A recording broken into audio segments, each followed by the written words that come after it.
Welcome, everybody, to the MSC Pro Football Weekly Show. I'm your host, Dan Murphy, alongside my co-host, Lawrence Arduce and Dustin Whitehead. And, guys, we're going to do something a little fun tonight. It's draft week, and we're going to do a little mock draft special. We're going to look at each team that's drafted in the first round and try to make a consensus pick, 1 through 32, make all 32 picks in the first round. Before we get going, how you guys doing? How you guys' weekend going? Excited for draft week, man. It snuck up on me, but I'm always ready to talk draft. How are you doing? It's good. It's funny. Pre-show we were talking about how normally the draft feels like it takes forever. This year I feel like it's ready to go. So let's do it. Let's go. All right, guys. Let's go ahead and we'll jump right into it. First pick, we have the Las Vegas Raiders here. Seems like any of the picks in this draft, the first pick seems the most obvious with Mendoza. But Lawrence, I'll start with you. What are your thoughts on the Raiders? And I think we all know who you guys are going to pick and make their pick for the Raiders. But what are your thoughts on the Raiders? Yeah, honestly, with all the moves they made, especially with bringing in Linderbaum, I mean, that nothing really helps a rookie quarterback more than a really good center, someone who can control the line. So, yeah, for me, it would be Mendoza. I think this is probably the worst kept secret in the draft. Yeah, well, having Kirk Cousins, obviously they're going to go Ty Simpson. No, yeah, they're going to go Mendoza, and it'll, be a chalk pick. And hopefully, with the draft picks only being 8 minutes this year instead of 10, they do it pretty quick, and we can get it going. Oh, I didn't even realize that. What was the decision on that? Did they just trying to make the draft move along a little quicker? Yeah, I mean, they put it for like a 3-hour window, and it always takes 4 hours. So I mean, you cut off those 2 minutes. Hopefully, you can get it. Three and a quarter, maybe, Well, and I think it forces teams to make decisions on trades quicker too. We'll go ahead here and make the pick for the Las Vegas Raiders. So the first pick in the NFL draft, 2026 NFL draft, will be Fernando Mendoza out of Indiana. And guys, before we jump and look at the Jets, what are your just thoughts on Mendoza in his career? Obviously, an incredible season at Indiana, leading the Hoosiers to their first national championship. But what are you guys' thoughts on Mendoza, and how do you think he'll do? Do you think he's going to start immediately as a rookie, or do you think he's going to sit behind Cousins? My gut tells me that he's going to start right away, because I mean I don't know. Kirk Cousins, not to bash the guy, but I don't know that he's really got much left to go. And as far as Mendoza personally goes, I mean, if you look at the quarterbacks coming out, obviously he's the best of the bunch, but if you put him in last year's draft, he's probably the 5th quarterback drafted, maybe the 4th. So, I mean, what do you guys think? Are the Raiders making this pick out of desperation, kind of, because there's really not a consensus number 1 pick and they need a quarterback, or I think they believe in him. Like, I think they've watched the run and everything, and the way his character comes off. Like, I think that he's probably a Tom Brady guy. I think that they're pretty ecstatic to have him. The one scenario where he might not start week 1 is maybe they start off the year against like the Broncos or something. You just don't want him to get the crap kicked out of him week 1 or something. But I mean, other than that, throw him in there, Dustin. Throw him in there. Let him take the shots. Kirk Cousins is good to get beat up. So I mean, you do that week 1. I mean, whatever. But unless that's the case, I mean, I think he's starting right away, and he'll be off and running. Well, we move on from the Raiders and look at the New York Jets. And what are you guys' thoughts on the Jets? Aaron Glenn going into his second year. Those thoughts that maybe he might be gone. Really struggled his first season with the Jets. Former Lions defensive coordinator. But you guys think Glenn's on the hot seat here, and they're going to at least have to maybe contend for a playoff spot, or at least just look a lot more improved over what they did last year. What are you guys' thoughts on the Jets? Dustin, I'll start with you. Yeah, for me, he wouldn't be on the hot seat unless they go like 3-14 or something. But I feel like they brought in a lot of players that fit him better. I think the defense is going to look a lot better. They did most of their moves via trade. It felt like Minkah Fitzpatrick, Trevante Sweat. They brought back a former veteran from Aaron Glenn's days with the Saints and a former Jet and Demario Davis. So that's a good fit. They probably picked him over Alex Anzalone. So that's interesting. I don't think he's going to get canned. I mean, I don't know. I guess if they just blow up, right? But they got all these picks set up for 2027. Like, I mean, you kind of got to get there, right? They kind of do need to suck, or at least trade those picks up for a quarterback next year. So it's like, I don't know. I feel like he's a good coach. I feel like he's going to get the culture going. And Lawrence, what do you think about them getting Geno Smith back, quarterback for the Jets? Do you think that gives them maybe a year or two that they could wait at a quarterback, or do you think they're in a situation where they need to draft quarterback here first? So they got 4 picks in the top 50. I would imagine that Geno is definitely the placeholder. Does he? I mean, if we look at the quarterbacks in this draft, who's the consensus second pick? Like Ty Simpson.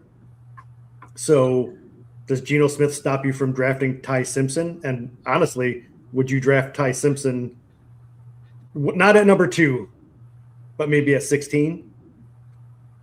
To learn under Geno? I think they got to consider it, or maybe you're at 16 and maybe you trade down if you're getting a feeling that Simpson's going to go late first round or maybe even second round.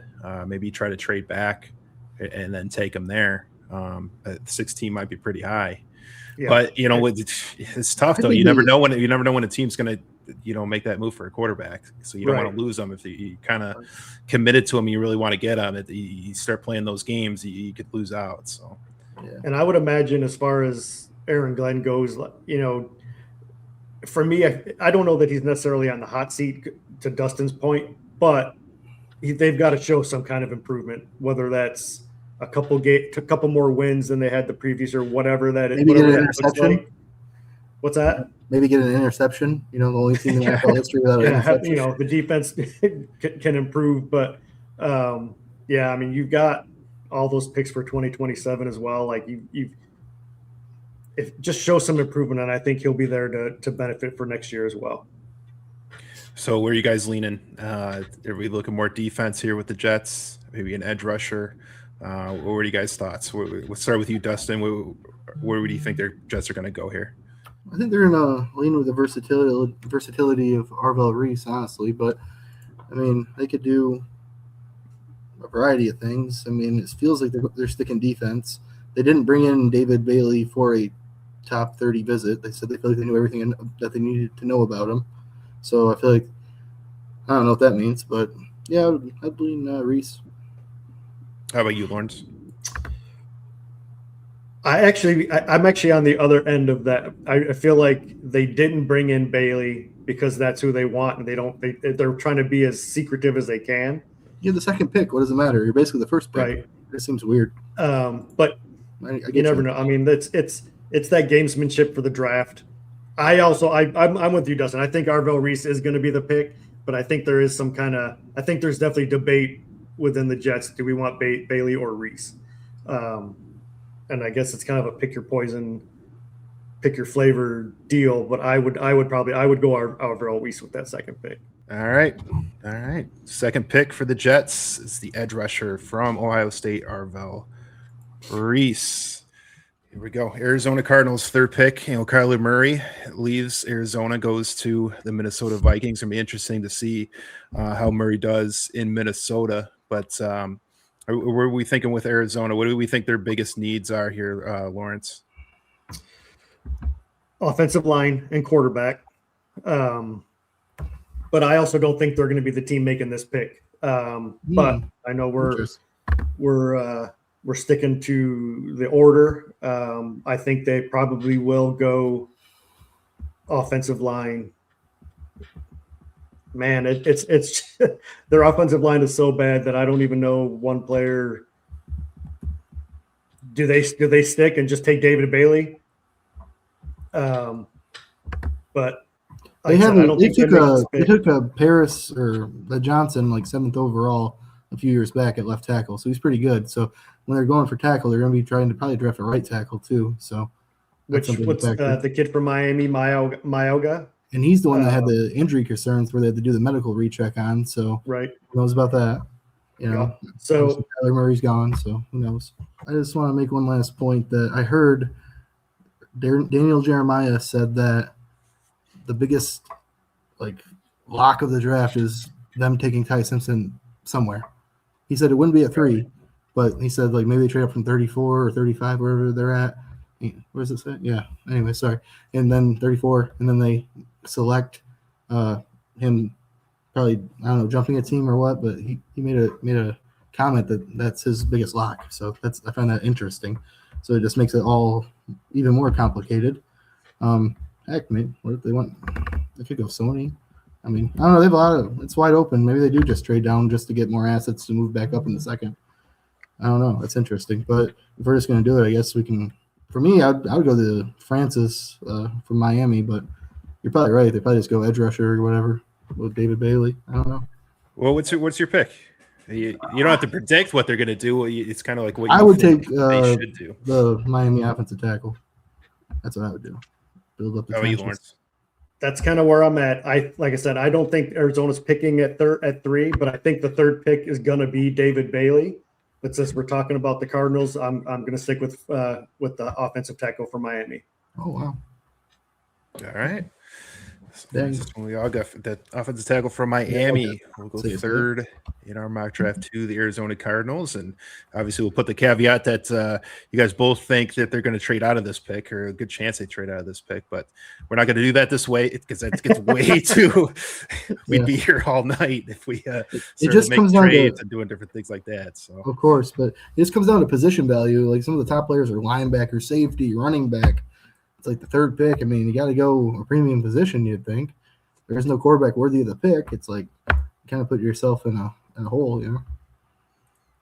Yeah, I mean, that's issue too. If it teams with certain needs and the players, you know, the way the rankings are set, you know, they don't have a need of those top, you know, maybe 4 or 5 guys that are available. So, you know, they're going to be trying to look to trade down, and that probably is this position where the Cardinals might be trading down here. But if they do make the pick, the consensus is they're going to take the offensive tackle from Miami. So that brings us to the number 4 pick, and we're going to move on to the Titans. With one of the many teams that brought in a new coach, they got Robert Saleh as the new head coach there. Seems like they got a new head coach every season over there in Tennessee. But what are our thoughts with the Titans? Seems like one of those teams that just can't seem to get out of their own way for quite a while now. But here we are, the number 4 pick. What are we thinking with the Titans? What do we think their biggest needs are? What do we think, Dustin? I think that I think the Chiefs signed Kenneth Walker because they knew that Jeremiah Love was not going to make it to their pick. And I think that other teams made running back moves like the Saints because they knew Jeremiah Love was going to make it to their pick. So I think for me, this feels like my personal biggest locker that I see happening is Jeremiah Love to the Titans. I was going back and forth myself. I think if, you know, Robert Saleh was, you know, in San Francisco, he saw what a running back can do for you with Christian McCaffrey, pairing Jeremiah Love, getting Cam Ward some playmakers. You know, they signed Wan'Dale Robinson. They brought in Cordell Flott. Now, not huge names, but guys that can play and make plays. Add the running game to that, and it helps Cam Ward immensely. There's an outside chance that if Arizona doesn't do what we think they're going to do, and David Bailey's there, maybe they take David Bailey. But I'm with Dustin. Jeremiah Love, I think, is probably the next best lock to the Titans.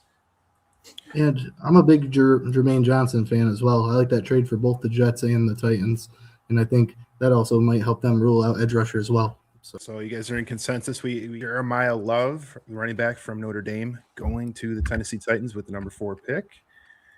And that'll bring us to the Giants, who made a big deal just the other day, trading Dexter Lawrence and getting the number 10 pick. So they got 2 picks in the top 10. But we're going to start off here with the number 5 pick. Get the Giants graphic up here. Here we go. Obviously, the big move for them, more than probably any player, was their coaching acquisition of getting John Harbaugh. Obviously, a long-time head coach, Super Bowl winning coach for the Baltimore Ravens. Leaves Baltimore and takes over for the New York Giants. What are we thinking here, guys? New York Giants. Yeah, let's start with you, Lawrence. Obviously, you know, this is kind of your division that you kind of watch more than any other, being a Cowboys fan. What do you think about the Giants here? What are some of their biggest needs, and where do you think they might be leaning? This is where the draft kind of breaks my heart a little bit, because I think John Harbaugh being who he is and his mentality on team building. They do need offensive line, but now that they've acquired that 10th pick, I think that's where they go with that pick. So with the number 6 pick, I think they're going to draft Caleb Downs. They're going to fill that safety role that he's accustomed to having. Ed Reed and Kyle Hamilton. I think he keeps up that tradition. Caleb Downs to the Giants, and then we'll hit them at 10. But that's one of their biggest needs, just in general, because their defense is soft in the secondary. And I think Caleb Downs is going to help that quite a bit. So Lauren says Caleb Downs. Dustin, what are you thinking? What are your overall thoughts on the Giants, and where do you think they're going to lean? I think we're going to have our first disagreement. I think I'm going to go the Ray Lewis route of former, Ravens and Roquan Smith, and he's always had elite middle linebackers, and maybe he won't play full. I mean, he's a weapon. You can move him around so many styles. I think that's who they'll take, but, man, it's tough because, these edge rushers are falling, and that's the one thing they certainly don't need. So that's tough, and, the way the team's built, they signed a lot of former Ravens. I don't really like when new coaches come in and bring in all their old guys. But, their offense, they got 2 good tight ends. I'm a big Theo Johnson believer. They signed Isaiah Likely.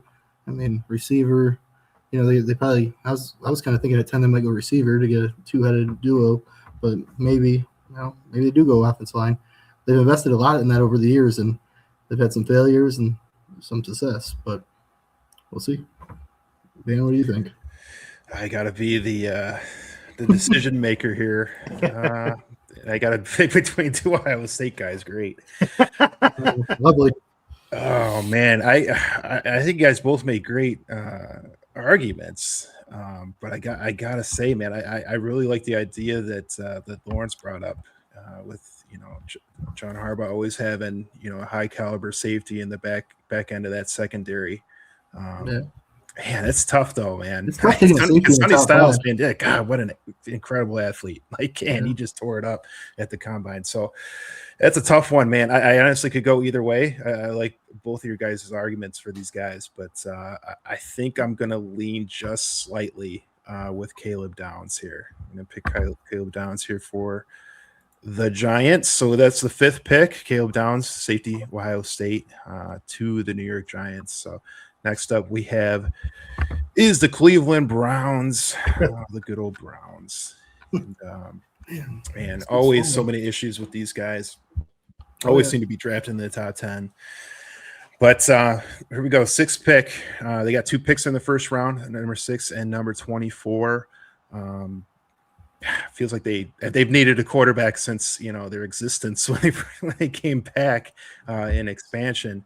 Their second go around as a franchise in Cleveland, but it feels like they have always needed a quarterback. They had Baker Mayfield for a hot minute that played well for him, but they let him go out of town, and he's been playing, obviously been playing well for Tampa. You got to imagine Cleveland's been kicking themselves ever since then. But here we sit. Probably need a quarterback, maybe their biggest need, but not going to have really a quarterback available to them here in the draft. Maybe we look at 24, maybe as a position. Maybe they try to get Simpson. But where do you think, guys? Lawrence, let's start with you. What are your thoughts on the Browns, and where are you leaning here? Playmakers. I'm going to assume that they are going ahead with Shedeur at quarterback for now. Yeah. And I think that they stay in state. I think they go with Carnell Tate at wide receiver. And just a little side note, this is another position where I don't know that this team is going to be drafting at this spot. But they have pick 24 as well. So if they stay, then I think they're going to take the best wide receiver available, and that's Carnell Tate. What do you think, Dustin? Yeah, I agree. I think they're going to go receiver. That's certainly their biggest need. Jerry Jeudy's no superstar. They need weapons. I know that rookie tight end last year did pretty good for them. I like the rookie running back out of Ohio State. So, they got some young weapons. I do think at 24, they're hoping a tackle falls in their lap. They did do some good offensive line surgery in the offseason, I guess you could call it, but they did lose some good vets too. So it's, their defense is pretty solid. I think they go receiver. All right, there we go. We got a consensus pick here. Cleveland Browns with the number 6 pick are going to go receiver. At Ohio State, Carnell Tate. So we move on to the number 7th pick. It is the Washington Commanders. So 7th pick is the Washington Commanders. And Dustin, I'll start with you. What do you think their biggest needs are, and where do you think the Commanders are going to be leaning? I feel like they're going to be leaning Sony Styles, honestly. I feel like that athletic linebacker type fits a Dan Quinn defense. I think they're going to be probably pretty ecstatic that he made it to him, honestly. What do you think, Lawrence? I think they're going to – I think right for defense, but I actually think they're going to go Ruben Bain. I think they do go defense, but I do think they go Ruben Bain Jr. Well, David Bailey's still there too, if you wanted to go edge, but you thinking Ruben Bain over Bailey? Yeah, you know what? You just see, I'm still of the mindset that Bailey is already gone because someone else is going to drop up. So let me rephrase. You're right. Thank you for catching that. David Bailey to the Commanders. But if the draft does go this way, I think Bailey probably falls right in the Saints' lap. Just the way we have this going, like I kind of see that happening. So I don't know. I don't know. I feel like the Commanders split. I feel like didn't they just lose a linebacker recently? Like I don't know. I feel like it's probably their dream. I don't know. Maybe they want an edge rusher though. But I think you're right though, Dustin. If Sonny Styles goes here, I think David Bailey goes to the Saints, and that's probably another no-brainer. Mm-hmm. So Lawrence, you're going David Bailey with him dropping here, and Lawrence or Dustin, you're still going with Sonny Styles. Yeah. All right. Well, I'm going to be the tiebreaker. I'm going to go David Bailey just because. I mean, he's one of the best players in the draft. He's fallen to 7. I think at this point, any team's going to be crazy to not take him. Could be a spot if he were to drop this far. Maybe a team trades up. It's a possibility too, but we're not doing that. So I'm going to go ahead and lean. I'm going to go ahead and lean David Bailey. Put David Bailey on the Commanders, and that will give us to the Saints with the number 8 pick. Had a nice kind of end of the season. Kind of got hot there at the end. They ended up tied, right? At the top of the division was all said and done. They think they were they lost the tiebreaker, so they really weren't involved in the last week. But I think just record-wise, they were right up there. And they got awful NFC South division. But a nice end of the season. Got kind of hot there. What are you guys' thoughts here with the Saints? What do you think their biggest needs are? Where do you think they're going to be leaning? Lawrence, we'll start with you. Initially, my thoughts are like they need more playmakers on offense again, but losing Cam Jordan's going to hurt. Like they lost defensive players. They're going to need to replenish that. And since Bailey is not here, this would be a good place for Ruben Bain or Sonny Styles. I feel like Ruben Bain probably is a little bit better to take that Cam Jordan spot. But don't discount them taking another wide receiver. But I guess for these purposes here, I would say Ruben Bain. What do you think of Dustin? Yeah, I don't know. The Saints are a measurement athletic-based drafting team. So I find it hard to see them go in that direction.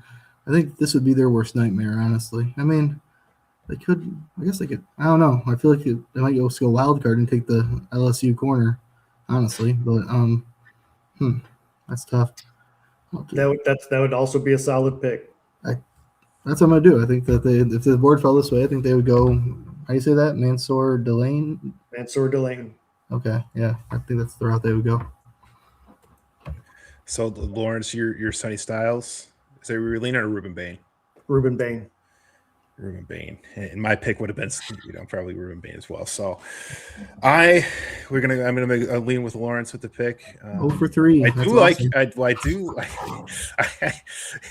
It's tough though because I do like the idea of it sort of delayed. LSU corner, staying home, going to New Orleans. I like the idea of that as well.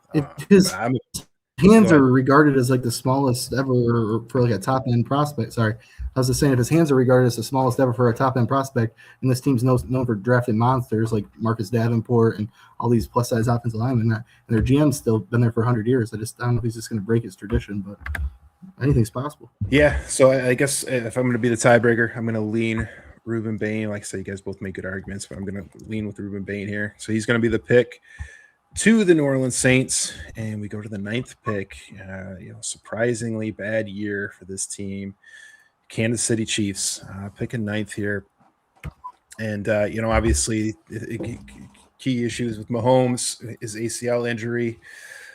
Was out, missed the rest of the season last year. It's a question of when he's going to be back for this season. But what are you guys looking at this? Where do you guys think their biggest needs are? For them to get back to where they need to be and get back into Super Bowl contention, or at least just get back into the playoffs. Dustin, I'll start with you. What do you think their biggest needs are, and where do you think they're going to lean? I don't know if they have any super glaring needs. It's kind of tough. I mean, they really tanked. They did the NBA version of a real tank off the last month of the year. They did.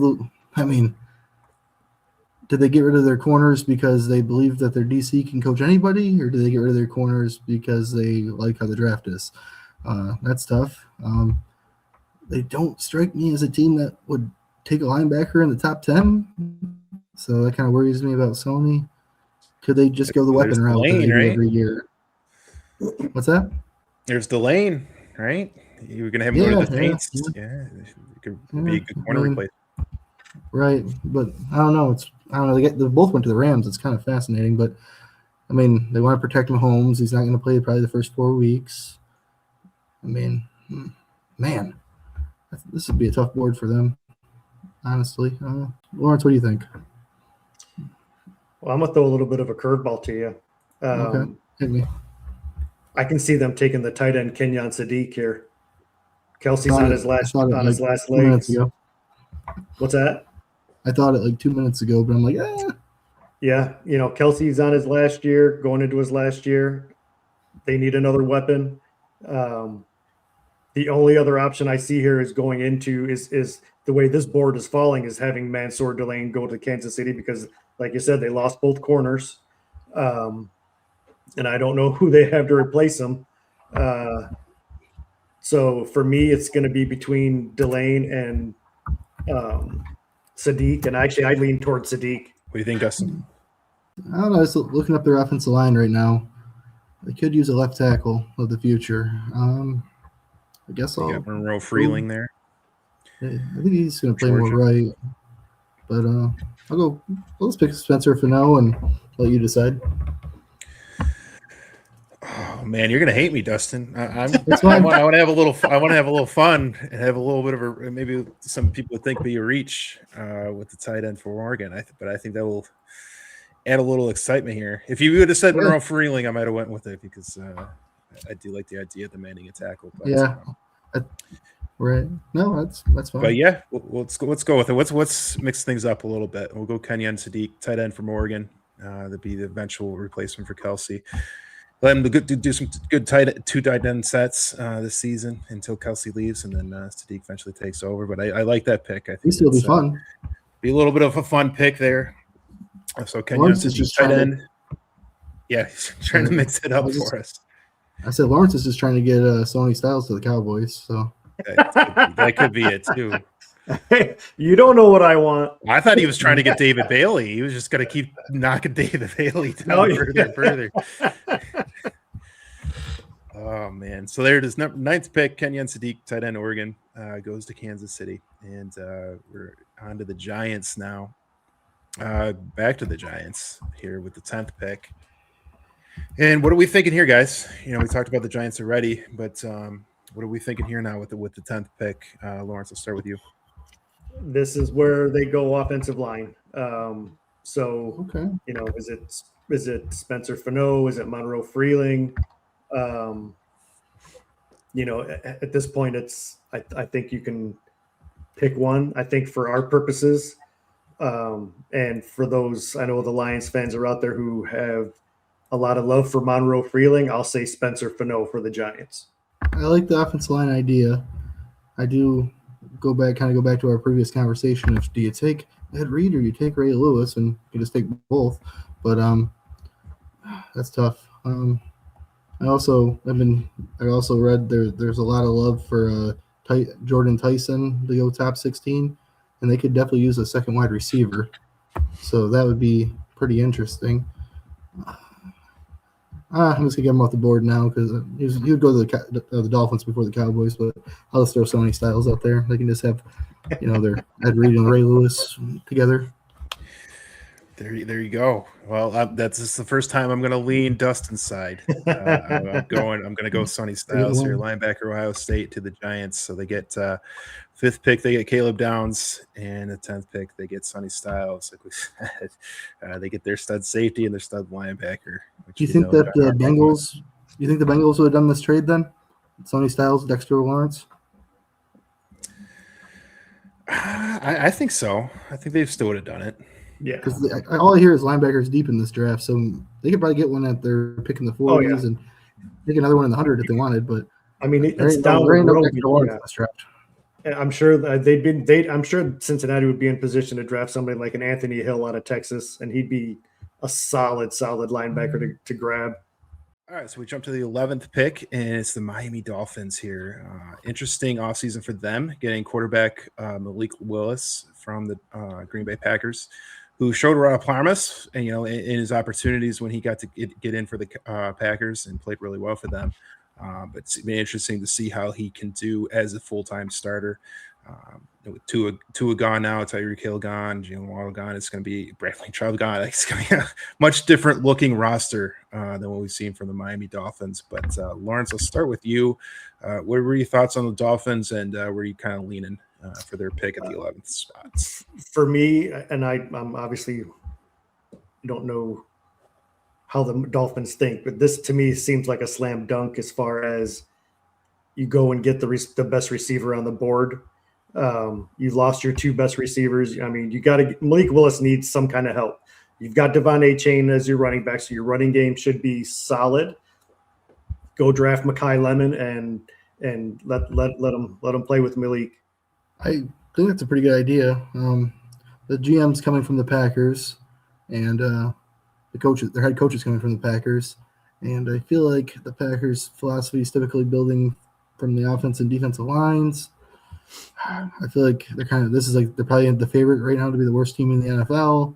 I think maybe they'll just take an offensive lineman to throw in the mix. So I guess I'll throw out Spencer for now.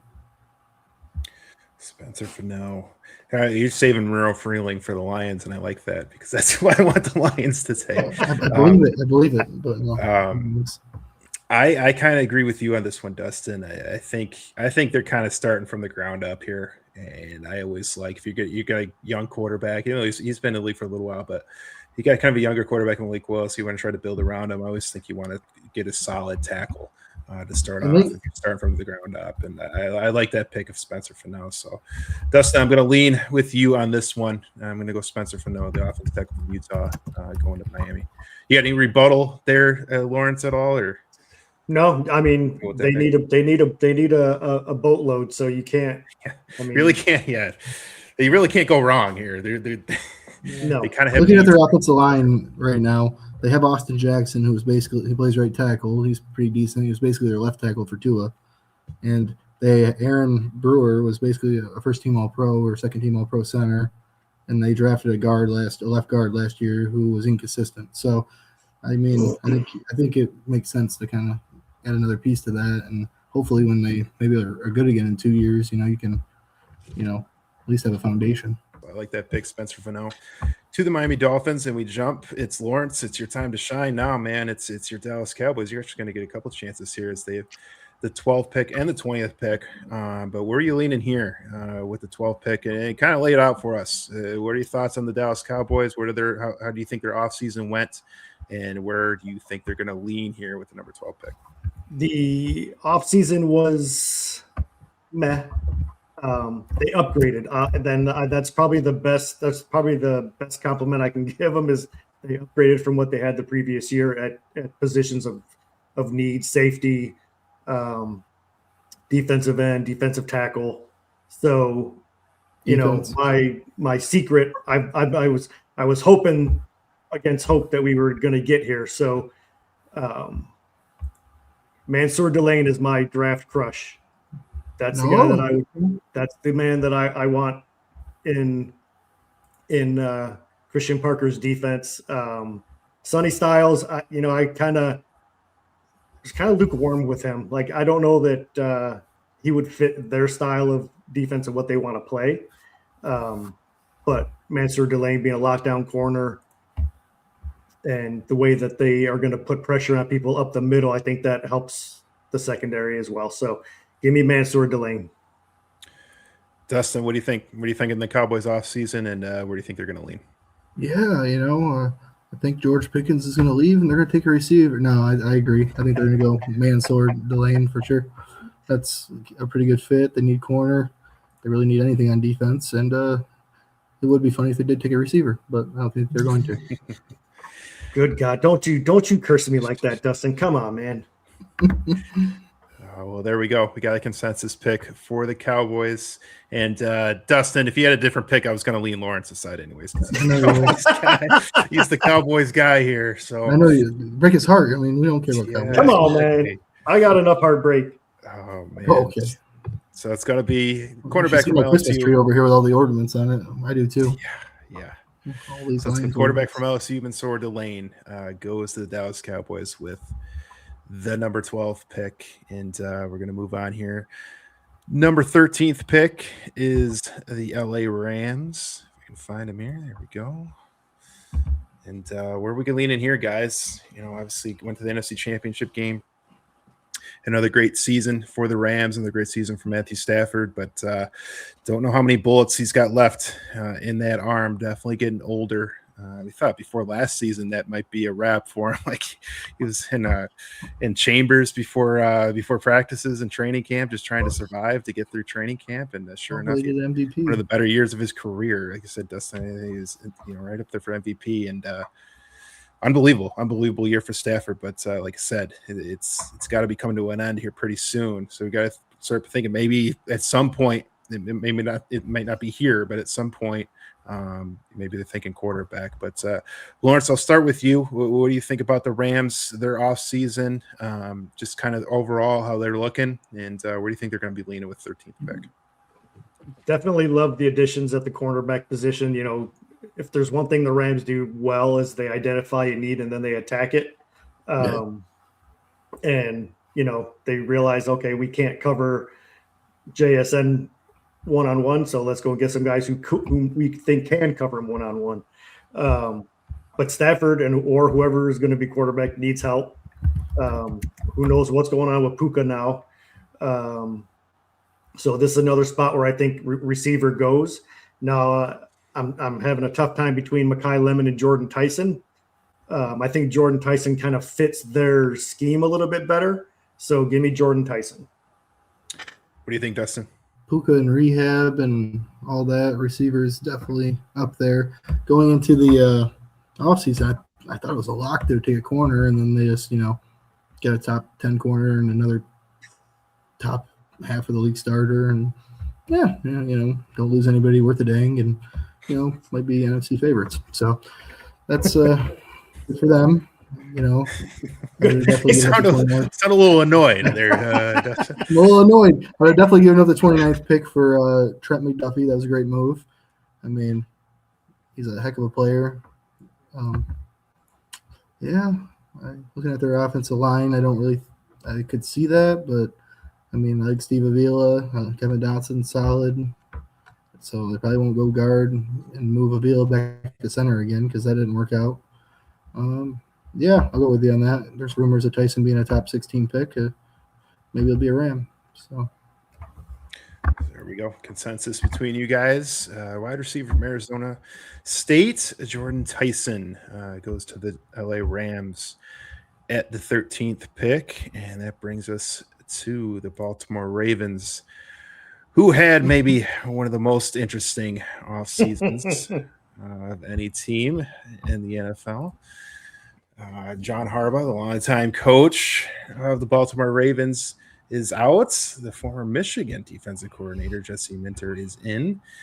And the chaos with Trey Hendrickson and Max Crosby. It looked like they were going to be getting Max Crosby. It looked like the T's were crossed and the I's were even dotted, but somehow that trade didn't come through.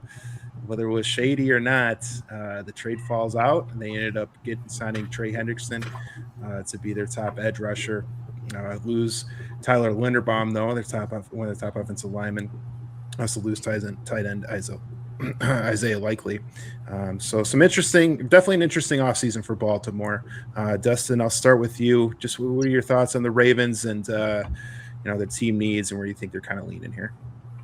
The Raiders got to be so pissed if this is how it plays out, because the Penn State guard would be the perfect fit for the Raiders, and honestly, it's the perfect fit for the Ravens. So they need offensive line help. I mean, they lost the best or second best center in the NFL.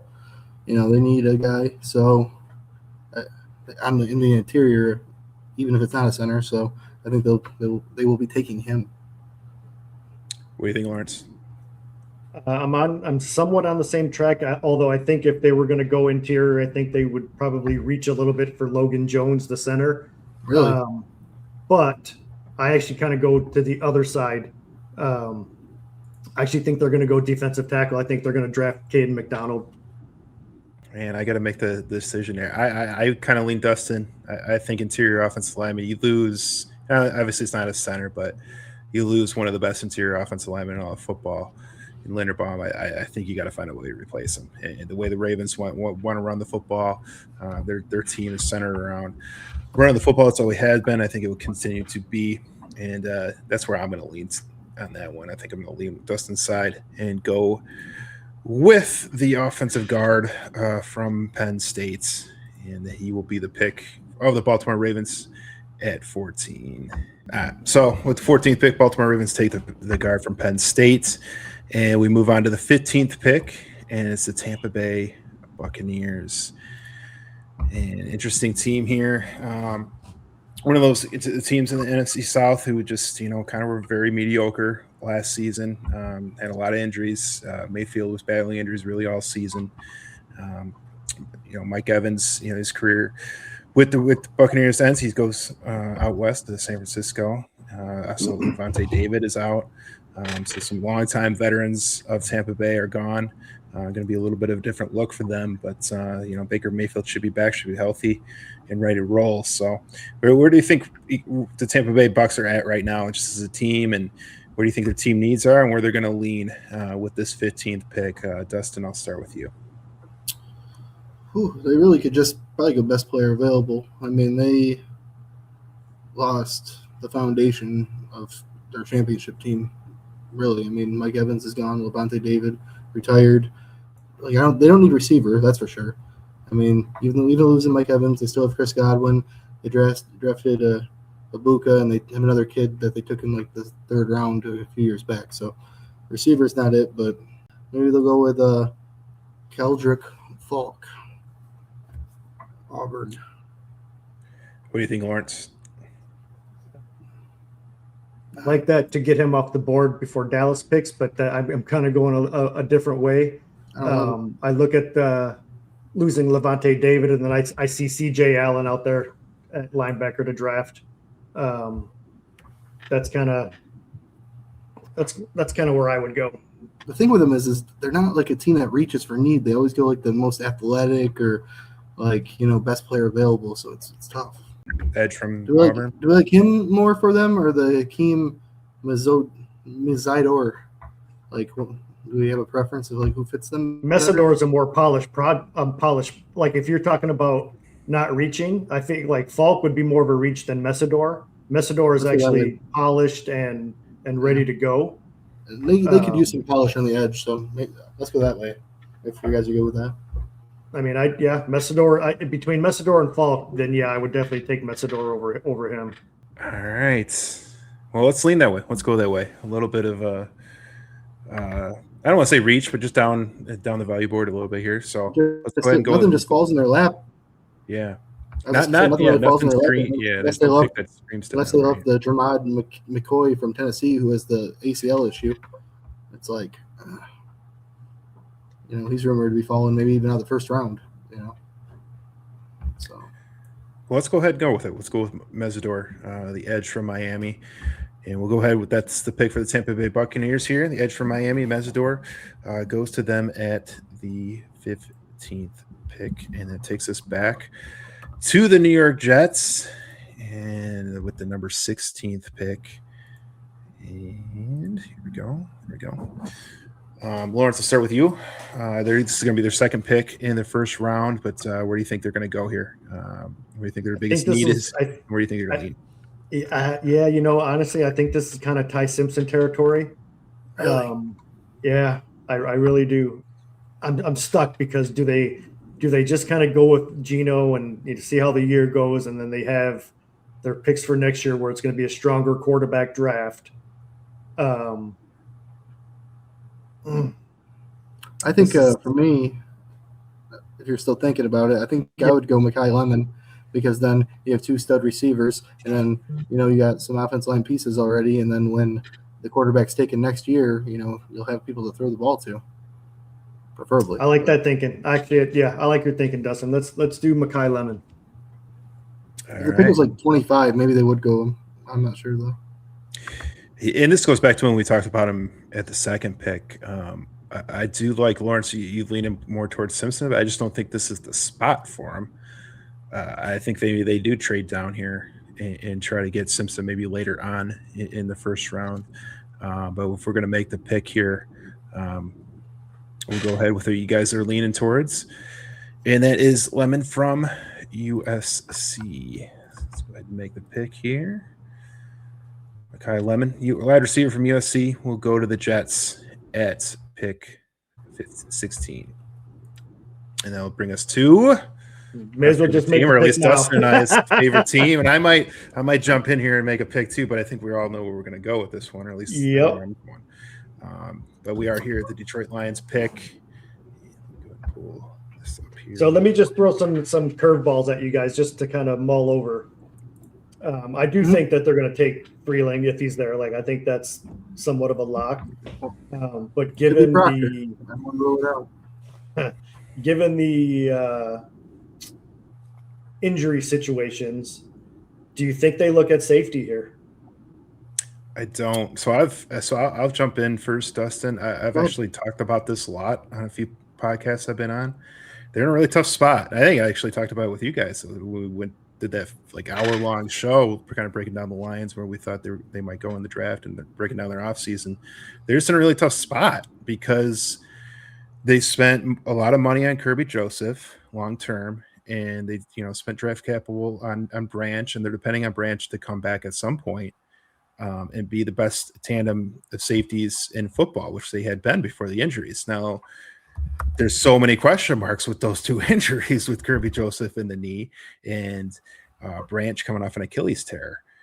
So do you spend a number 17th pick on a safety and those 2 guys end up coming back and they're good? Now what are you doing with that pick that you used the 17th pick on? I guess it's depth, but you can't play all 3 in theory. Branch would play nickel all the time, but still. Yeah, but I'm not for it either. I don't love that, right? I don't love that. So they are in a tough spot when it comes to safety. I would have preferred them went out and gotten some free agents. They did. They brought back. Chuck Clark's more of a special teamer at this point in his career, but they did bring back Avonte Maddox, the guys that they thought did okay last year, and they got Dan Jackson, who they took in the 7th last year. And I think they're just going to try to piece it together. And they signed 2 free agents that have safety experience that play corner, and it's like they're just going to throw pieces at the dartboard, and they're just going to try to get into week 10 when Brian Branch is hopefully back and healthy. Yeah. But to answer your question, Lawrence, I don't think at 17 you could take a safety. I was just throwing a dart out there. Unless there's more to it than we know. That maybe there's the issue with Kirby Joseph's worse than we know. That would be the only thing. Like if they think this could be a long-term thing, and he might never be the same, and they know way more than we do. They said it's something he's got to deal with for the rest of his career. That was a quote from Brad Holmes. So it depends on the level that he's got to deal with. Yeah. So here's another question mark. What about cornerback? I don't think that they're interested, honestly. I mean, I know Terrion Arnold had that offseason weird news or whatever, but I think they liked what he did when he played healthy in the second part of his season, and I think they're expecting a bounce back from DJ Reed, and they brought back Rocky Sin, and I think that they don't think there's a chance in hell that Linus Rangstar doesn't play for a third year. So I don't know. And they signed some vets again. But to Dan's point though, there's a lot. They're counting on a lot of what ifs in the fourth round. Sure, I think they'll take a secondary person in the fourth round. I'll say that. Yeah, I mean, if Freeling and Proctor and we're all gone, let's just say there was a run on tackles in the first 16 picks, which we don't have in our mock draft here.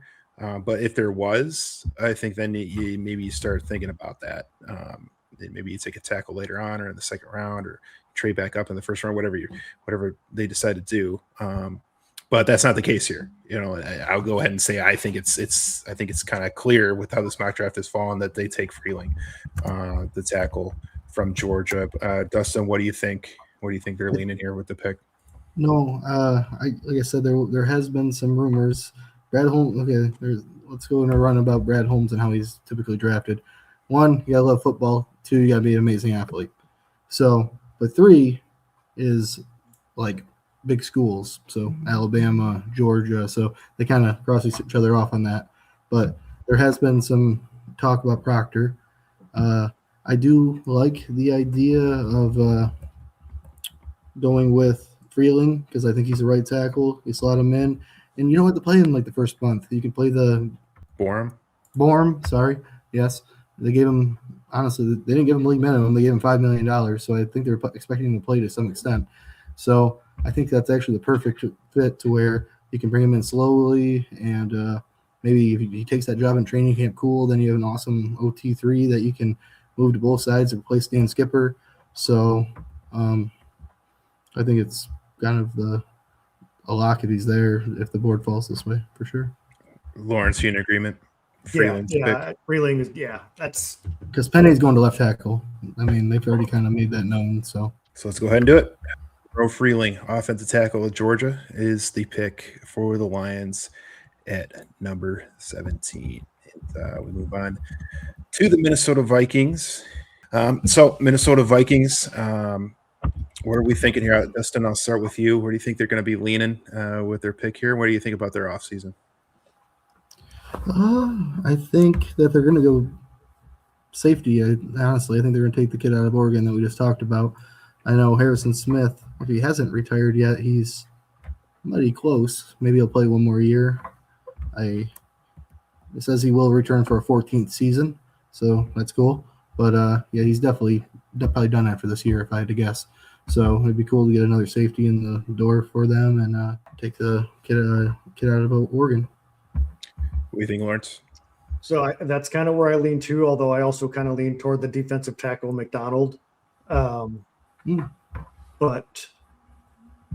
Harrison is getting long in the tooth. I wouldn't discount them trying to take maybe another offensive tackle if one of them fell. But I think for their purposes and for this mock that we've got going, I think Dylan Thieneman's the pick here. All right, there we go. Consensus for the Minnesota Vikings at 18. They'll take the safety at Oregon, Dylan Thieneman. And that will lead us to number 19th pick, and that is the Carolina Panthers. All right, so number 19, Carolina Panthers. Had a nice end of the season last year. We were able to get into the playoffs. Gave the Rams a little bit of scare in that first round playoff game. I think overall pretty nice season for them, and considering where they're kind of at in their rebuild. Dustin, I'll start with you. Where do you think they're kind of at as a team, and where their team needs, and where do you think they're leaning here? I think that they attacked their needs in free agency. Obviously, I did not expect Jalen Phillips to get $30 million a year. It's funny. I could argue that's the worst free agent contract. I could argue the best is Devin Lloyd at 15. So I guess they balance each other out. But I like those moves for their defense. Cade Mays, they had a weird depth at center, so I like him on the Lions. Happy about that. But they signed that Walker from the Packers, like a bargain bin deal. Some people were projecting him to get like $20 million a year. Their left tackle like tore something in his leg in the playoff game, and they signed him. So as like a 1 year stopgap to win that guy's back. So maybe they invest more in the offensive line. Yeah, it's a tricky pick. They got plenty of options. They have great cornerback depth. I was thinking maybe this is like where a team like doesn't have super needs could take a McKay from Tennessee or McCoy from Tennessee. But Lawrence, you've recommended the Ohio State defensive tackle a few times. Maybe that's an option. That's where my head's at. I think this is. I think they signed Phillips, they signed Lloyd, put that defensive tackle there in the middle, and that'll help even Lloyd out even a little bit more. So, for me, yeah, definitely would be Caden McDonald. Okay, I'll follow you. I was kind of thinking you're leaning that way based off what we've talked about so far. So, yep. That's good. They're just an odd team. I mean, they won that division, and Bryce Young it's gotten better, and it's just they could go receiver again. I mean, for like the third straight year, they could go all Matt Millen on this and go crazy. But I think it would probably be better to invest in the trenches.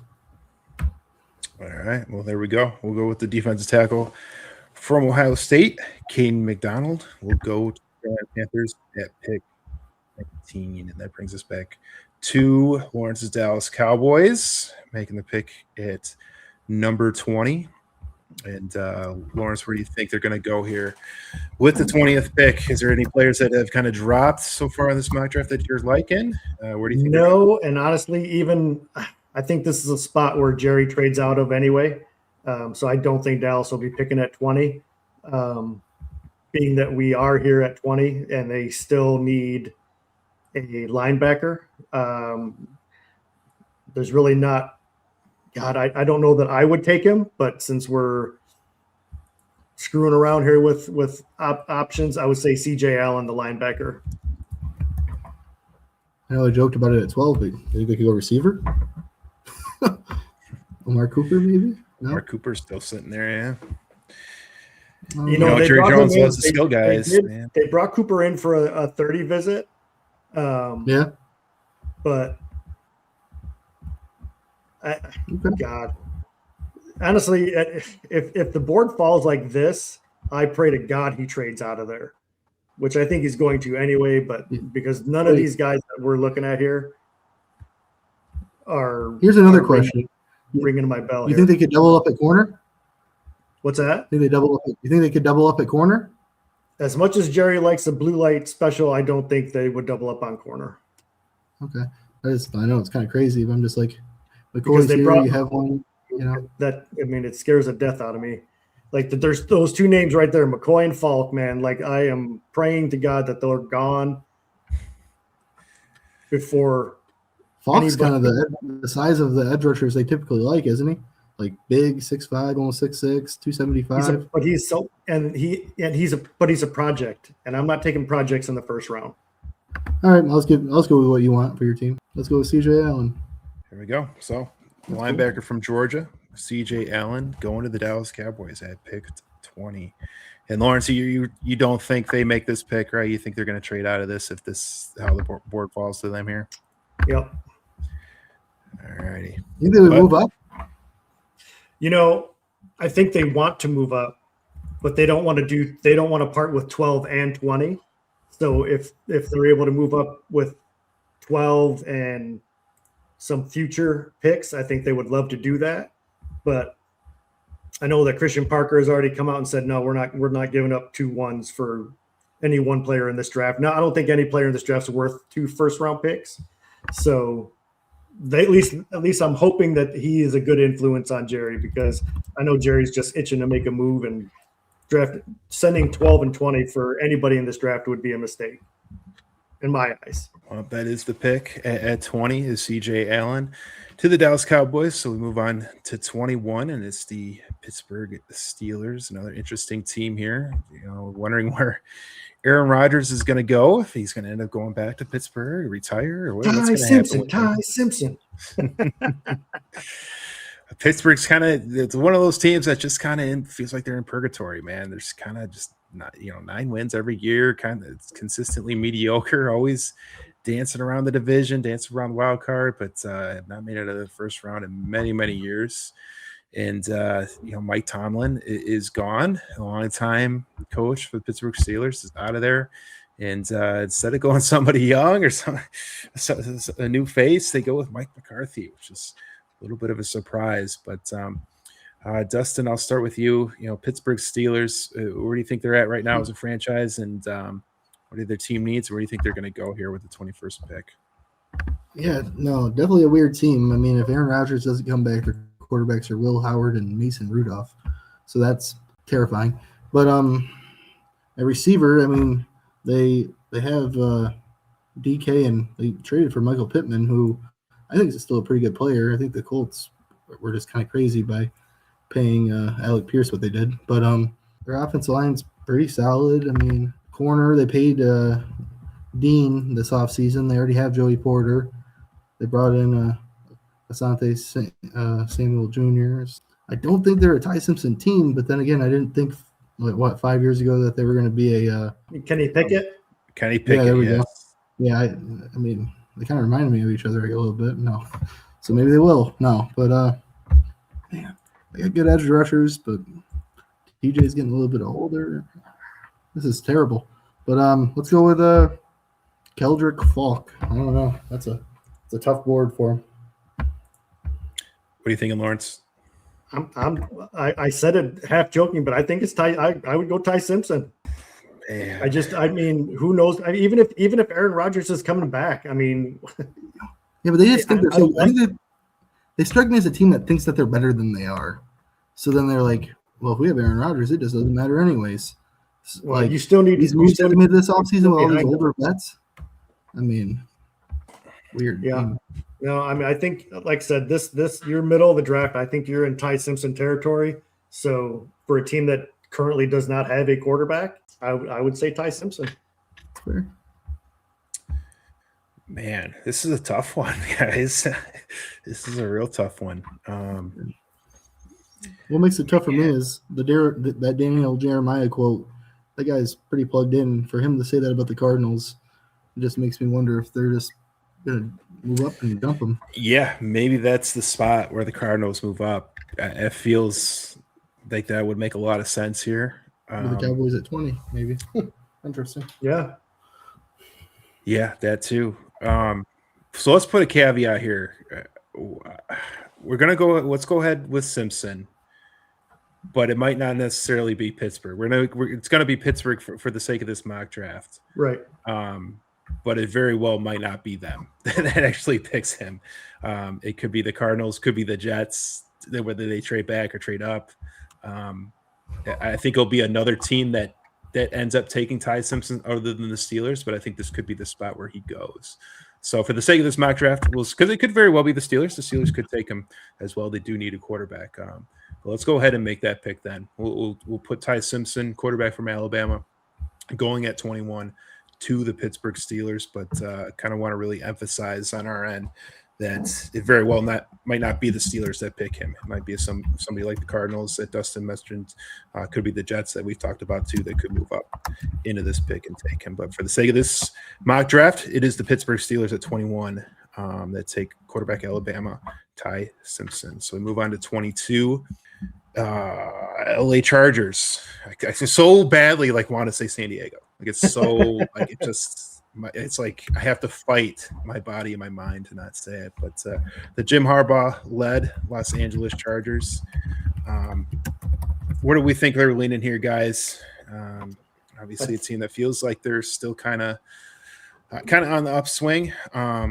Overall, as a team, still have a great young quarterback, and I'm always regardless of all the transgressions, I'll always be a fan of Jim Harbaugh and what he did with the University of Michigan. But where do we think the Chargers are at right here as a team overall, and what are their needs, and where do you think they're going to lean with the 22nd pick? Lawrence, I'll start with you on this one. This could be Keldrick Falk. If he's fallen this far, they do need an edge rusher. Jim likes his defense. Plus, they lost a lot of defense as well. So, they added on the offensive line with Biotish. They extended Khalil Mack. I know he's up there, but you're going to need someone to replace him. So I think Keldrick Falk would be a good choice there for him. What do you think, Dustin? I think that they're going to go back to what Jim Harbaugh loves more than anything, and that's offensive line. They paid a center in free agency, and they have probably arguably the best tackle duo if they're healthy. So I think that's going to happen, and I think they'll go with either move one of these tackles, either the other Utah guy or him, Proctor, to guard for their offensive line. I think they're going to do some trickery. I'd probably lean the other Utah offensive tackle, Caleb Lomu. Yeah. So you're going the offensive tackle. Did Lawrence? You went with Keldrick Falk. Mm-hmm. I'm going to lean Keldrick Falk here, the edge rusher. I think the Chargers, more were in – Dustin, correct me if I'm wrong, but there's more injuries that killed their offensive line last year, right? I mean, both tackles got injured. I think their top three tackles got injured. Yeah. Well, if those guys come back, they'll be off and running, right? But, they'll be great. I mean, you have and you have the former Northwestern tackle who got hurt like the first day of training camp. But no, he's Rashawn Slater. My bad. Oh, God, that's right.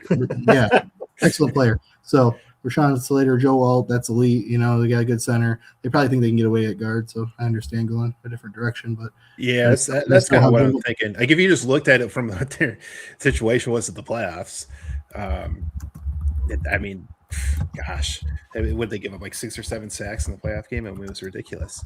Yeah, it was constantly under pressure. But those guys should be back. So I don't think they go with tackle here. I'm going to lean with Lawrence and say they go with Keldrick Falk, the edge rusher from Auburn. We'll go ahead and go with that pick for the LA Chargers here at 22, and that'll take us to the Eagles, Lawrence's favorite team, Philadelphia Eagles. Lawrence, we'll start with you. And what do you think their biggest needs are? And, we always know Philly's kind of a very interesting team. Yes. You never know. They might trade up and go get somebody. If somebody falls, they might go and trade up and be aggressive and try to get somebody. But staying here at 23, what do you think Philly's going to do here? I think they're going to want to replace Blankenship. I think they're going to go safety, and I think they're going to take the Toledo safety, Emmanuel Warren, who I love, by the way. Another one of my draft crushes. Just a solid player. I think after thinking about it, I think that they're going to go receiver, and they're going to trade A.J. Brown once the June rolls around, and they can move the money around and all that. So I'm going to have them take Omar Cooper and have him be their A.J. Brown replacement along with Wicks. Was that what his name is? Or from the Packers. And obviously the former Heisman winner. Devontae. Yeah, Devontae Smith. Right. Well, I like that move. I like the idea of Philly just kind of going outside of the box, doing something we're not seeing. Yeah, I like Omar Cooper. I wouldn't be surprised if he goes a lot earlier in this draft. I think he's fantastic. But let's go ahead and go with Omar Cooper Jr. here, wide receiver from Indiana, going to Philadelphia. And I think at some point the Eagles just got to be done with Brown, right? I mean, God, how long can you just keep dealing with this crap? I know he's incredible. He's an incredible receiver, but man, at some point you just gotta let him go, man. You gotta get ties with the guy and be done with it. But we'll see. Maybe this is the year. Maybe this is the year they finally do it. And I think Omar Cooper would be a great replacement for him in that situation, that spot. So go ahead and go with Omar Cooper to the Philadelphia Eagles, and that brings us back to the Cleveland Browns. Making a pick here. All right, guys. So Cleveland Browns, 24th pick here. Where do we think we're leaning here? Lawrence, start with you. Where do you think Cleveland's going to go here at 24? Well, we were just kind of touching on that. Caleb Lomu, the Utah offensive tackle, for me. Protect Shador or whoever is going to be back there. That seems to be given how our board has fallen, that seems to be a solid pick for them. Dustin, what are you thinking? Yeah, I'll agree. I feel like this is exactly what the Cleveland Browns wanted. They maybe would have wanted to go offensive tackle at 6, but they knew that receiver was going to be off the board at 24, and they knew that the best way for them to get 2 instant impact starters was to go this route. So I think they will take Lomu. There it is, consensus pick. Offensive tackle from Utah, Caleb Lomu, goes to the Cleveland Browns at pick 24, and that leads us to the 25th pick, and that is the Chicago Bears. No graphic. Favorite head coach. Yes, favorite head coach, Ben Johnson. Just got to give it to him. An incredible year. First year with the Bears. They win the NFC North. End up falling in overtime to the Rams in the divisional round. But you got to say a great season for the Bears, first year under Ben Johnson. Dustin, I'll start with you. What do you think their biggest needs are, and where do you think they might be leaning with pick 25? I mean, they really tore their secondary apart. They lost a lot of their safety, or both of their starting safeties, and they lost I believe a corner as well. But also, their left tackle got hurt going into the playoffs. And that's why everyone was like, oh, will Taylor Decker go there for a year? He did confirm that he doesn't want to play in the division unless it's for Detroit. But still, so they could be leaning offensive line. With the way this board fell, I know they have a guy that they believe in that's developmental, but they're trying to win now, so I feel like they would go Proctor. What are you thinking, Lawrence? I kind of think the other side of the ball, given what Dustin had just said about the corner. And I was actually throwing a couple names ahead. I was had the Logan Jones, the center, or Avion Terrell, the cornerback from Clemson. So just to you have to make a choice. I'm going to say Avion Terrell, for a cornerback from Clemson. Oh, Dustin, you said the Caden Proctor. Yeah, I just feel like they're just like, well, he's fallen too far. We need to keep. And didn't they just have a center that we had to retire? They did. Yeah. It's a weird team.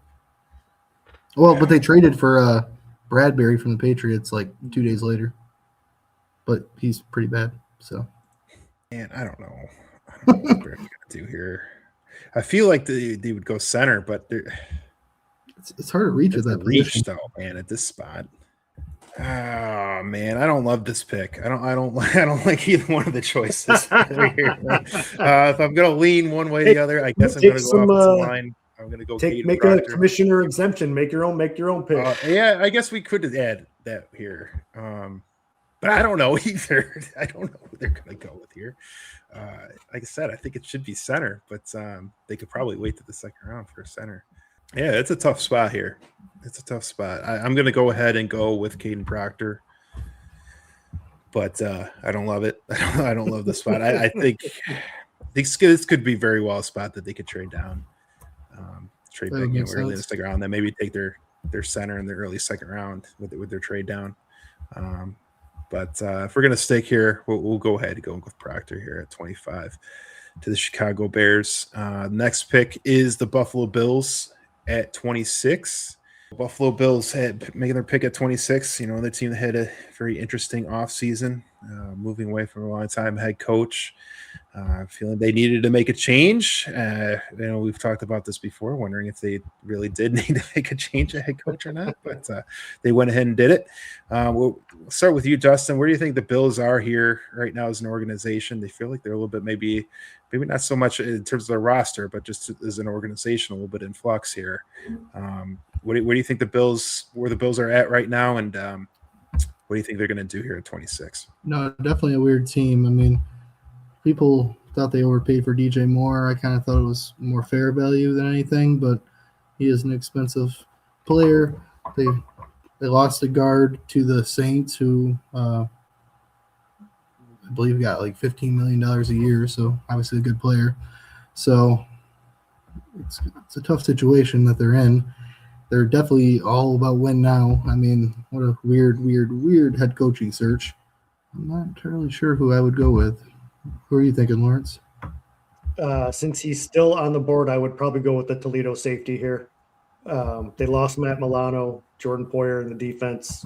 I think the kid from Toledo would help out, Emmanuel Warren. Okay, yeah, I'm good with that. I mean, they took the Florida cornerback in the first last year, so they're no strangers to investing in the secondary. So definitely. You think they take a shot at McCoy here, the corner from Tennessee? It could be a team that does it, but I mean, they're in such a win now bubble right now. Like, would they have the cojones to, to do it? I mean, I guess that GM probably feels invincible right now, so maybe he would. Oh, yeah, that's not a bad. Okay, I'll go that route, and then you can just pick. How about that?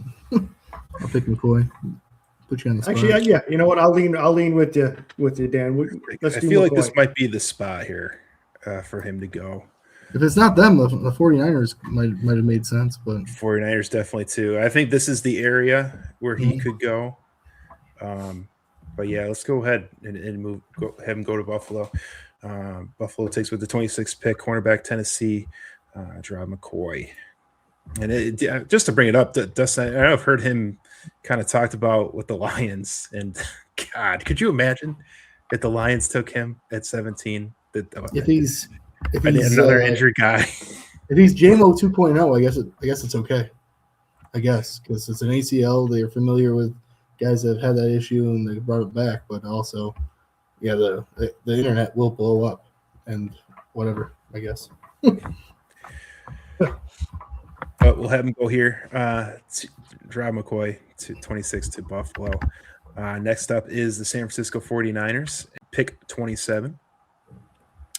And, a team that's constantly been on the brink of winning a Super Bowl, but hasn't been able to get over the hump. Again, fall short again last year, falling to Seattle. Really getting blown out by Seattle in the playoffs. Where do you guys think San Francisco is right now? What do you think their team needs? And where do you think they go at 27? Lawrence, we'll start with you. I think they need to start on their offensive line. That whole Trent Williams deal is who knows what's going on with him. So for me, since he's there, Caden Proctor would make sense here. Because Trent Williams could end up getting traded during the draft. Who knows? But they're going to definitely want to try to draft as a replacement. Well, we had Caden Proctor go to the Bears. Oh, you did put him with the Bears. Yeah, cool. So we got Blake Miller here with Clemson, which you already said you weren't a big fan of. Yeah, I mean, you can put him with the 49ers. That's fine by me. Okay. But they're going to definitely draft an offensive tackle. Dustin, what do you think? Yeah, no, obviously Trent Williams is like almost 38 years old, so that's tough. He's a money guy though, so he'll probably be back this year. Yeah, no, they got Mike Evans obviously, so that's a big addition for them. They're they feel like an old team. Like they got some young guys, I guess too, but like they feel like an old team trying to give it like another run. Kid out of Arizona State he has left tackle ability and his athleticism looks pretty good based off the RAS score being a 9.86. So, maybe they draft and develop him for a year to be the Trent Williams replacement. Because the thing about Miller is it sounds like he's right tackle only. So. Well, we're in consensus that it's going to be a tackle. Yes. It's just a question if it's going to be Blake Miller or Ian Aker here. I guess I'll side with you here, Dustin. If you think he's more of a left tackle, you think that's the spot they'll go. I'll go with him here. The offensive tackle from Arizona State to San Francisco. And that could leave Blake Miller to the Texans, who could be looking for a tackle or looking for offensive line help. But we'll go with Ian Aker here to San Francisco, and they'll take us to the Houston Texans. All right, so we move on to pick 28 with the Houston Texans, and a team that seems like they could really use some offensive line help. Seems to be a big issue over the last few years for them. They were able to get David Montgomery with the trade to the Detroit Lions, added a starting running back to their team. But what do you guys think? What do you guys think that the Texans are going to do here at pick 28? Do you think this is a pick for an offensive line, or do you think they go a different route? Lawrence, we'll start with you. I definitely think it's offensive line, but I think it's more interior. And I They honestly invested don't. pretty heavily in there. Ed Ingram, they gave $13 million. Wyatt Teller, they gave him a nice deal too from the Browns at guard, and Braden Smith. They paid all three of these guys at least $10 million to $13 million. Who's their So center? that's a question, but yeah, I know that the Lions acquired their backup center that they benched, but Because it says they have Jake Andrews and former Lion Evan Brown in like a competition. So yeah, so they don't have a center. yeah, basically. Okay. So who can you pull up the centers that are available? Yeah, I got it. Dan? Yeah, I'll pull it up. So it's Sam Hackett is the one that I had mentioned earlier, possibly to the Bears. I do give them credit for how they attacked their offensive line though, because like I like two of my number one targets that I wanted was Teller and the offensive tackle that they acquired. So yeah, no, they did a good job. So yeah, Sam Hack, they got ranked here as 57th overall, but he's the center from Kansas State. He would be the highest ranked one if they were to go center here. Who's their okay? Yeah, Loaded at corner. man, like there is just. Could they go D tackle maybe? I don't know that I was a defensive tackle worth taking in the rest of this first round. I know. Yeah, Peter Woods, defensive tackle from Clemson. That's the highest rated player on the board still. Did you think about receiver? Exception from Texas A&M. I mean, they can always use weapons for Stroud, but I do like Denzel Boston though too. I'm gonna switch gears. I'm gonna say Peter Woods because defensive tackle is gonna be if they feel like they're solid up the middle in their offensive line, then they're gonna want to at least be able to stop the run, which their defense was fantastic, but stopping the run was a little bit on the. If you're gonna nitpick, was a little bit on the weaker side. Yeah, I'll follow you with that pick. Yeah. It's a weird team. Like I said, they're a loaded team too. Like Yes. Like if Stroud didn't like just die in the playoffs last year, they could have been a Super Bowl team. I mean, they were arguably the best corner in the NFL. It's funny that they're It's funny that they're both in Texas. They were the opposite of the Cowboys. They had no offense, but a crazy elite defense, and the Cowboys had no defense but a great offense. Yeah, I mean, obviously they traded for David Montgomery, so running back isn't in the cards for him for like Price or something. But yeah, just a weird team for sure. Like a elite team on defense though. Yes. Why not make it better? And they're going to add to it here, add to the incredible defensive line, and take the defensive tackle from Clemson, Peter Woods. We got him going to the Texans at pick 28, and that brings us back to the Chiefs for the second time, picking at pick 29. So we come back to the 29th pick, and it's the Kansas City Chiefs making their second pick of the draft. We had them take the tight end from Oregon with their first pick. But I'll start with you, Lawrence. Where do you think they're going to go here with the 29th pick?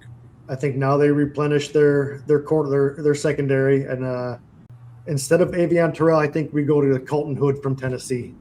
Colton Hood, cornerback. What do you think, Dustin? Yeah, they're going to go corner as well, I think. I guess I'll just make it fun for you and go Avion Terrell so you can pick. I think it's kind of cool that Avion Terrell's brother is one of the better cornerbacks in the NFL with the Atlanta Falcons, so that's fun. Well, I'm going to let the draft simulator take the pick for me. I'll take the highest one, and it's Colton Hood. So we'll go ahead with Colton Hood, cornerback from Tennessee. We'll go to Kansas City, but we're in consensus here that we do think they're going to take a corner here. But for the sake of this, we'll go ahead and go with Colton Wood, cornerback Tennessee, goes 29 to the Chiefs, and that brings us back to the Miami Dolphins for the second time as they make a pick at pick 30 here. So the first pick that we had the Dolphins take was at pick 11. Took the offensive tackle Spencer Fano. So we're bringing it back to them now, back at pick 30. And where do we think they're going to lean here? Dustin, I'll start with you. Pick 30 for the Dolphins here. I mean, it's kind of funny that back-to-back picks here were like, man, they traded a corner for this pick. They probably should take one. Oh, man, they traded a receiver for this pick. They probably should take one. but because the Dolphins have this pick for Jalen Waddle. But I don't know. I don't think they care, and they have a defensive head coach, and I think they'll take Avion Terrell or whoever they deem as the best defensive player. I don't think they care how good they make Malik Willis look. That's what the money's for. So, What are you thinking, Lawrence? Terrell or Concepcion, the wide receiver, and just so we can keep this a little bit more fun, I'm going to say Concepcion. That's where I was leaning. Was Concepcion. I'm a big fan of his. I think he had a really good year at Texas A&M, and I think Miami needs a receiver. They need a million things, but I do think they need a receiver, need a replacement for Waddle, and I think that's where they'll go here. So we'll go ahead and go with Concepcion. Wide receiver from Texas A&M goes to the Dolphins at pick 30. So we're kind of winding down here. We get to the Super Bowl teams, and we go to pick 31, and it's the New England Patriots. So we're to pick 31 with the New England Patriots, runners up last year. When the AFC were the AFC champions. But where do you think their biggest needs are? Doesn't seem like they have that many needs, making the Super Bowl last year. Didn't lose a ton of guys. Only key departure we see here is Stephon Diggs, who didn't really play that big of a role for them. So really returning the majority of their team. But Dustin, where do you think they're at right now as a team with their biggest needs, and where do you think they might look at pick 31 here? I mean, they did get Romeo Doubs kind of as their Diggs replacement, but I mean, they still could use more receiver help. But I feel like with the defensive head coach, they're going to lean defense at this point in the draft. Probably whoever they have as the highest ranked edge rusher on their board. And even if it's a reach, I don't think they care. So maybe they'll go Zion Young. So kind of looking here. We got Zion Young, TJ Parker, and let's go TJ Parker. And we didn't give anybody the Toledo safety yet, have we? No. So that's my guy. I would say Warren to the Patriots. I think that is a team need. So Jacob Rodriguez is still there. Oh, that'd be cool. Texas Tech. I feel like he's a Mike Vrabel guy. Man.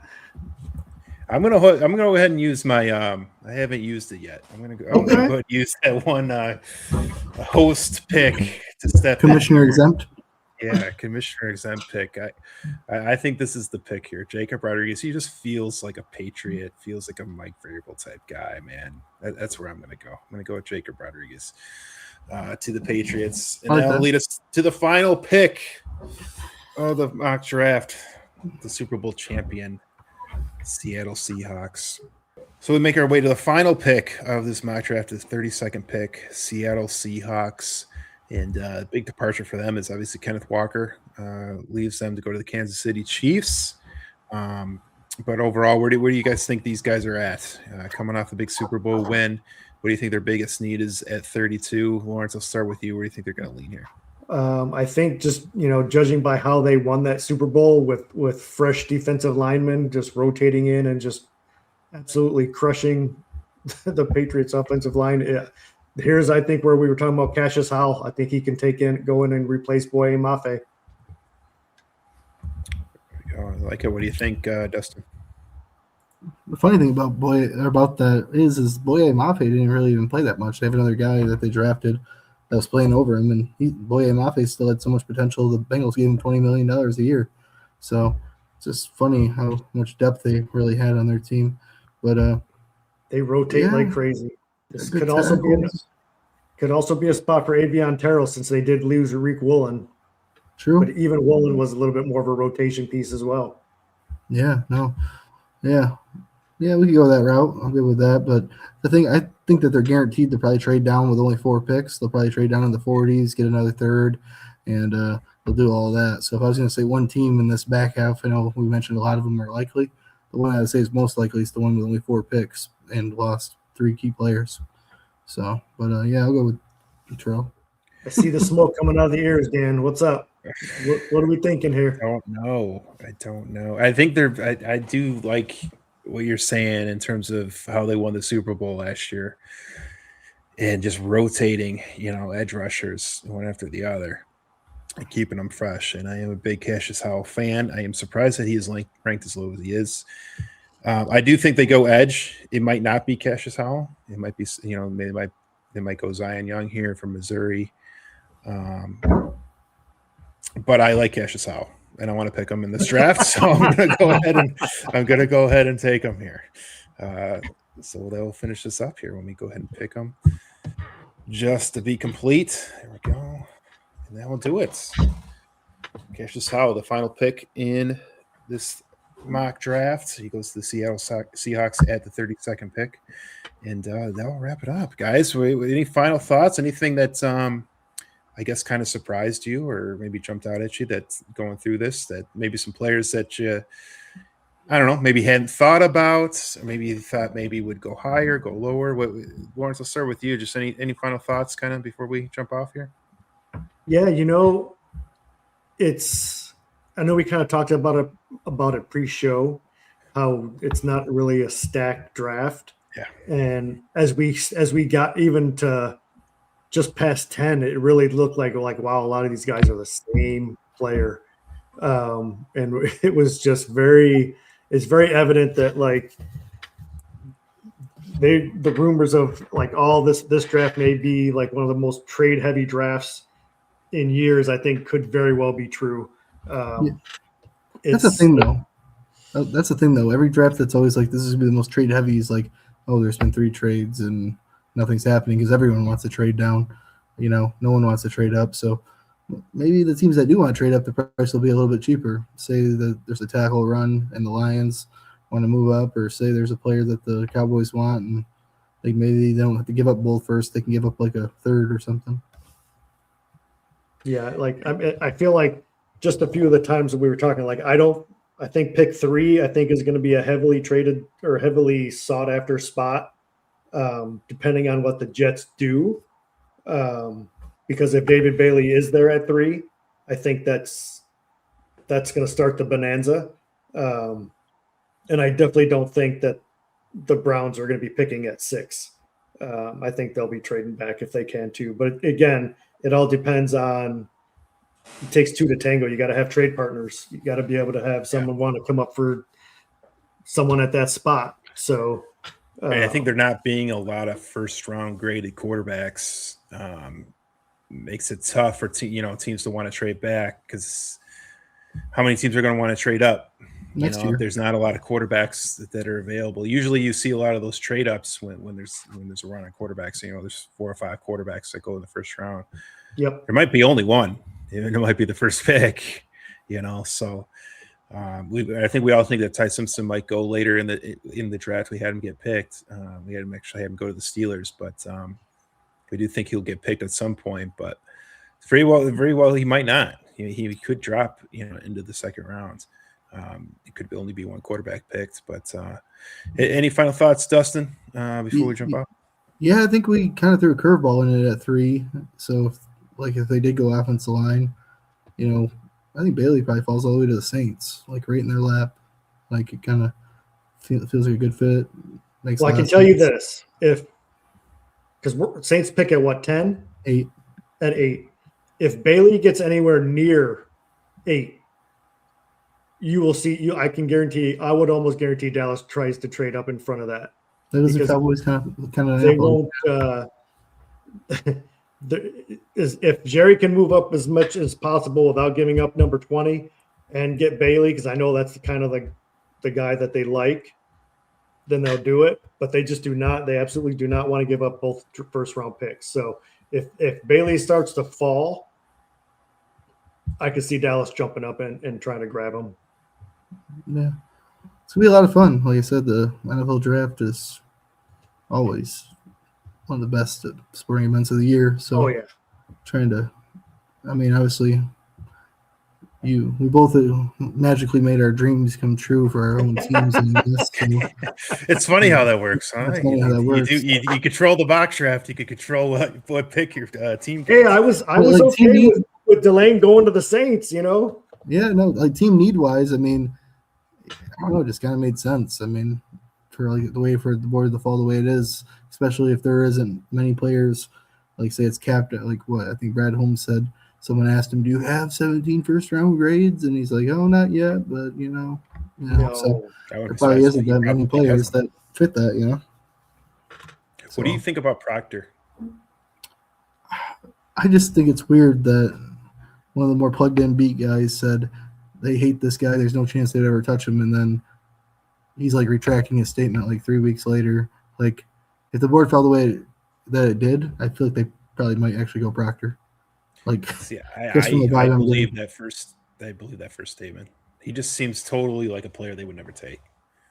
You know, a player that They has love weight Alabama guys. They issues. love Georgia guys too, but they love They Alabama. do, but it's more the fact that is concerned about his weight and how I mean, serious he if you is. think he's athletic, they'll do it. The reason why I think the reason why they wanted the Freeling is that he literally is like they love those like 10 like top 10 athlete ever type players.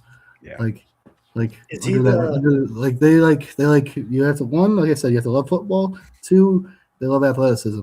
Like look at JMO, look at their drafts. I mean, Hutchinson was like a 9.9 something RAS too. They love, I don't know, it just correlates with their draft that they take these guys with high RAS scores. Is Proctor the guy that would burn your draft down, or is there someone else that, like, if the Lions took him, you'd be like, what the heck are we doing? Didn't you say McCoy at 17? That sounds Yeah, kinda that would be scary. it. They draft an injured player. Yeah. Yeah, that would be funny. That would be it. That would be it. Or they do something, draft a quarterback or a receiver or something. Then yeah. But I don't see that. Of something that's possible. Yeah. What about if they took a tight end? Say they didn't go 9. Then that would mean I think they only draft tight end if they think Laporta's not going to be close to the same. Wasn't there I don't know what all those trade rumors are. Who's going to trade for an injured player? I would trade for him. He's going to be fine, but maybe they just. Wasn't there? Didn't of all people, didn't Rod Wood just come out and say that they were trying to extend Laporta and Branch before they even come back from their injuries? Probably because it's the only way they can afford them, because they got so many players that J-Mo's going to cost 20 plus. I mean, Campbell's going to cost 20 plus. I mean, the books are full. I mean, St. Brown's going to need an extension here soon. Hutchinson just got paid. Goff's paid. Sewell's paid. Everybody's paid. Ali McNeil's paid. DJ Reed's paid. Kirby's paid. Kirby's paid. Jamo's paid. Jamo's paid. Like, we're like the anti-Cowboys over here. Everybody's paid. So, Do you think Laporte is 100%? You don't think there's going to be any issues? I mean, you got to see it, I guess, to believe it. But I haven't heard anything that would lead me in the other direction. But why would there be someone a rush to move from him though? But I was just saying, if he fell to 17, the Oregon tight end, that'd be like an interesting. It's kind of like the Washington safety. It's like, it just makes you think. But I don't think that. I think they believe in all their guys from what they say. I mean, the only quote that was worrisome to me that I heard was like Kirby. It's just something he's got to deal with for the rest of his career. So it's just is what it is, right? But hopefully, if Freeling's there and they don't take him, I'm going to be pretty frustrated. He is developmental, but they did pay a guy $5 million to start. So like you think that they would believe in that guy enough and be able to develop somebody, and to believe in their offensive line coach, that Hank Fraley, that gets all this credit. So, I think he's the perfect fit. I guess that leads me to, where do you guys draw the line in the first round as far as, like, for my mindset, like my first round draft picks got to play immediately. Like that, there's no, for me, unless I'm a Super Bowl caliber team where I'm like one player away and I'm just, I can kind of waste my first round pick. But if I'm just kind of like in the area and I'm trying to compete, and man, my first round pick's got to play. He's got to play immediately. Like, I'm not drafting developmental guys. I'm not drafting hurt guys. I'm drafting a guy that I know can come in and play. Right. What would be interesting is if all these teams want to move down and Brad Holmes gets antsy and they want to trade up, it'd be interesting. And maybe if they don't move up for offensive lineman per se, but they move up for an edge rusher, because all the ones that you would want were gone. So that's a scenario too that could play out. So many things. But the thing is that if they move up, they don't have a third round pick, so they'd have to give up a future third to do it. Then you have to listen to those crybabies again. Oh, more third round picks gone. So I don't know. They don't really have a lot of ammunition, do they, this year? Not really. I think they got ammunition to move back into the third because they don't have a third round pick. Like they have got 2 4s, 2 4s, 2 6. 5s, right? Yeah, something like that. So they got the ammunition to move back into the third. I don't think they have enough ammunition to do a whole lot, probably. They can't move from 17 to the top 10. They might be able to move up to like 13, 14, something in that It range. would probably cost a future first. Yeah. I don't think they're willing to do that. It would have to Would you be willing to do it? No. If we were going to do that, I would have wanted Max Crosby. Go ahead only and get Max Francis, Crosby. I think I would do it. For who? Say Francis, Miami offensive tackle. Mayoga, yeah. Francis Mayoga. If he falls to like the Chiefs or something, or like 8 or something, maybe they can put a good enough package together and move up. But like I said, it's weird. You don't know what the prices are until you get there because when they traded up for JMO, they gave up pick 32. It was kind of crazy. Wasn't it like a second round swap? Something like that, yeah. Yeah.